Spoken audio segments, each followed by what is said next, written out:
और आज जब सुबह मैंने ये खबर पढ़ी तो मेरा छाती बहुत चौड़ी होगी। जिसमें सबसे बड़ा नुकसान भावलपुर जगह पर हुआ है, जहां पे आतंकियों ने अपने ठिकाने बना रखे थे। देश में उबाल था, हर कोई जल्दी कर रहा था कि प्रधानमंत्री जी को एक्शन जल्दी लेना चाहिए। मैं ये कहता हूँ कि भाई पाकिस्तान ने अपने पैरों पर खुद ही कुल्हाड़ी मारी है। 22 अप्रैल को पहलगाम में कायराना आतंकी हमला पाकिस्तान के आतंकियों द्वारा किया गया था, जिसका विरोध पूरे भारत में लगातार जारी रहा। करीब 15 दिन बाद आज सुबह जब देशवासियों को ये खबर मिली कि भारतीय सेना ने पाकिस्तानी आतंकी ठिकानों पर बम बरसा दिए हैं, मिसाइल अटैक कर दिया है और 9 ठिकानों को ध्वस्त कर दिया है, जिसमें सबसे बड़ा नुकसान भावलपुर जगह पर हुआ है, जहां पे आतंकियों ने अपने ठिकाने बना रखे थे। अभी हम इसी बारे में आज हमने काफ़ी लोगों से बातचीत की, उनका क्या कहना है। और एक बुजुर्ग जो भावलपुर में ही जिनका जन्म हुआ है, जगदीश जी, उनसे हम बात करते हैं, देखते हैं उनका क्या विचार है, उन्हें क्या कहते हैं इस बारे में। मेरा नाम प्रेम प्रकाश है और आज जब सुबह मैंने ये खबर पढ़ी तो मेरा छाती बहुत चौड़ी होगी, क्योंकि मैं और मेरे जैसे बहुत सारे जो भावलपुर स्टेट के आए हुए हैं अपने बुजुर्गों के नाम याद करके मैं आज बहुत गर्वित हूँ, क्योंकि यह जो हमला 9 आतंकवादी अलग अलग स्थान पे है उसमें भावलपुर भी एक जगह है।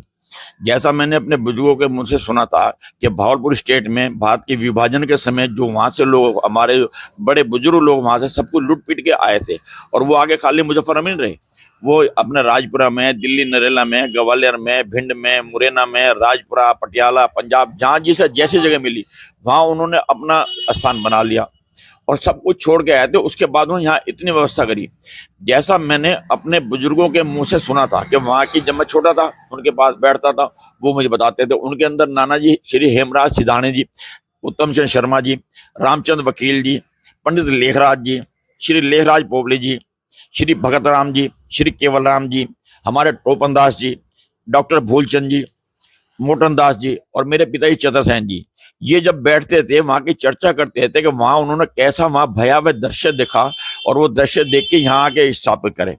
तो आज मैं ये समझता हूँ, मैं और मेरे जैसे जितने और बहुत सारे जो भावुक लोग हैं वो अपने बुजुर्गों की इस कुर्बानी को याद करेंगे कि हमारे नरेंद्र मोदी जी ने उनकी आत्मा की शांति के लिए जो बदला लिया है, उन्हें धूल धूसित कर दिया है। वो सारा भावलपुरा इलाका, जैसा मैं सुनता हूँ कि वहां पे अजहर मसूद ने वहां कब्जा कर रखा था, उसे बिल्कुल नष्ट कर दिया। तो ये खबर हमारे लिए बहुत संतुष्टि देने वाली है। मैं और मेरे से जिसने भावलपुरी मेरी उम्र के हैं वो सब इस बात को अच्छे से जानते हैं और सारे खुश हैं। सबसे चर्चा करने के बाद ये निकली कि इस काम के लिए जो उन्होंने, हमारे भारतीय सेना ने, हमारे प्रधानमंत्री श्री नरेंद्र मोदी जी, हमारे जो गृह मंत्री हैं अमित शाह जी और जो राजनाथ सिंह जी हमारे रक्षा मंत्री हैं, इनके साथ मिलके इनके जो काम किया है और हमारे भारतीय सेना के लिए, उसके हम बहुत बहुत शुक्रगुजार हैं। और इन्होंने जो काम किए हैं उसकी कोई वर्णन नहीं हो सकती। हम इसका समर्थन करते हैं और बहुत बहुत बधाई देते हैं। जय भारत, जय हिंद, वंदे मातरम। आज ये आतंकी ठिकानों पर भारत ने हमला किया है, क्या इस तरह की कार्रवाई आपको लगता है कि सरकार इस बार कड़ी कार्रवाई करेगी? बिल्कुल करनी ही चाहिए, करनी ही चाहिए। हमारे जो प्रधानमंत्री ने निर्णय लिया है उनमें उन्होंने बिल्कुल स्पष्ट कहा है, हमने किसी पाकिस्तानी नागरिक को नहीं मारा है, हमने किसी देश के ऊपर हमला नहीं करा है। उन्होंने सिर्फ आतंकवादी जो अड्डे हैं, जो आतंक के पर्याय बने हुए हैं, वे और उनके जो रहनुमा बने हुए हैं उनका नष्ट करने का उन्होंने प्रण लिया है और वो ही वो काम कर रहे हैं। ऐसा होना ही चलते, बराबर चलते रहे। और जब एक बार कदम उठा लिया है तो कदम बराबर उठाते रहना चाहिए, बिल्कुल समूल नष्ट होना चाहिए। जैसे वो कहते हैं बिल्कुल बदला बराबर लेके चलेंगे। उन्होंने ऑपरेशन सिंदूर इसका नाम रखा है, मैं उसका समर्थन करता हूँ और एक बहुत अच्छी प्रयास है उन्होंने जो करा है और मैं हर कदम से उनके साथ। आपने बताया कि भावलपुर से जब 1947 के आसपास भारत आए, वहाँ से बुजुर्ग लोग, तो वहाँ सब कुछ खो के, लूट के, बिल्कुल बिल्कुल सब कुछ लुटा के आए थे। पहनने कपड़े नहीं थे, जैसे कैसे कर गुजार करते। मैंने बचपन देखा है कैसे कैसे कितने कितने मील चलते, कैसे पिट्ठे करी हैं, कैसे दुकानें लगाई हैं, कैसे फिर इसका होने के बाद भी जहां तक पता चलता है हमारे भावलपुर सारे साहब बैठ के इकट्ठे होते थे, एक दूसरे की सहायता करते थे। और वो एक दूसरे सहायता थे। आज हमारे मुजफ्फरनगर के अंदर भी भावलपुर समाज ने हरिद्वार के अंदर श्री गणेश धर्मशाला बनाई है, जो आज हरिद्वार के अंदर नाम रखती है। और जो मुजफ्फरनगर नानूपुरी के अंदर जो हमारा श्री लक्ष्मण मंदिर बना है, ये भी उन्हीं की देन है, उन्होंने बनाई है। उनका संकल्प था कि जितना वहां पाकिस्तान के अंदर छोड़ा है उससे दुगना हमने बनाना है। ये उनकी श्रम मेहनत है, उनकी मेहनत, उनके दृढ़ संकल्प से ये काम बराबर पूरा है। मैं जगदीश अरोड़ा, एक भारतीय के नाते से मैं ये कहना चाहूँगा कि जो पुलवामा में जो आतंकी हमला, एक छनौनापन जो आतंकवादियों ने दिखाया, बहुत ही उसकी भर्त्सना करता हूँ। और देश में और हमारे जो जवान बच्चे बच्चियाँ बेटे शहीद हुए, मैं तो उन्हें शहीद कहूँगा, जिनको उन्होंने अपने से दुर्व्यवहार किया है, उन बच्चों का क्या कसूर था। किसी बच्चे की शादी 2 महीने पहले हुई थी, किसी 4 महीने शादी को हुए थे, किसी को केवल 7 दिन ही शादी को हुए थे, वो शहीद हो गई और वो बेचारी बेटियाँ विधवा हो गई। और उसमें मुझे सुनने को मिला है कि जिसके 7 दिन हुए थे उनके 7 जन्मों का साथ होता है, तो मैं अब आगे शादी नहीं करूँगी। तो कितनी विडम्बना है, पूरा जीवन पड़ा होता है बच्चों के लिए।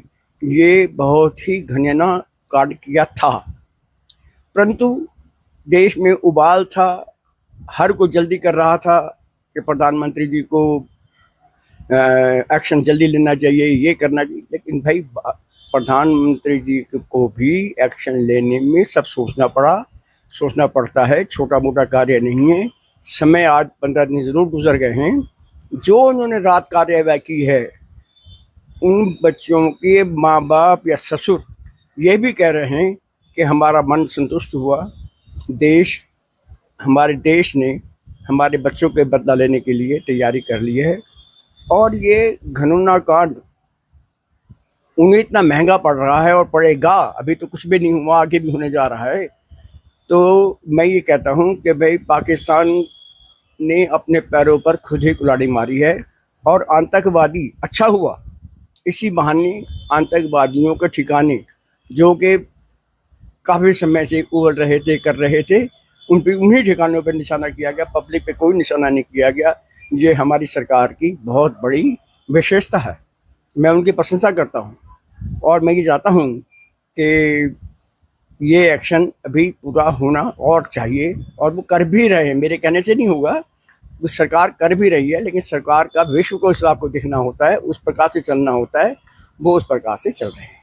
आज देश भर में महफिल भी की जा रही है, युद्ध जैसी स्थिति से निपटने के लिए लोगों को जागरूकता की जा रही है महफिल के जरिए।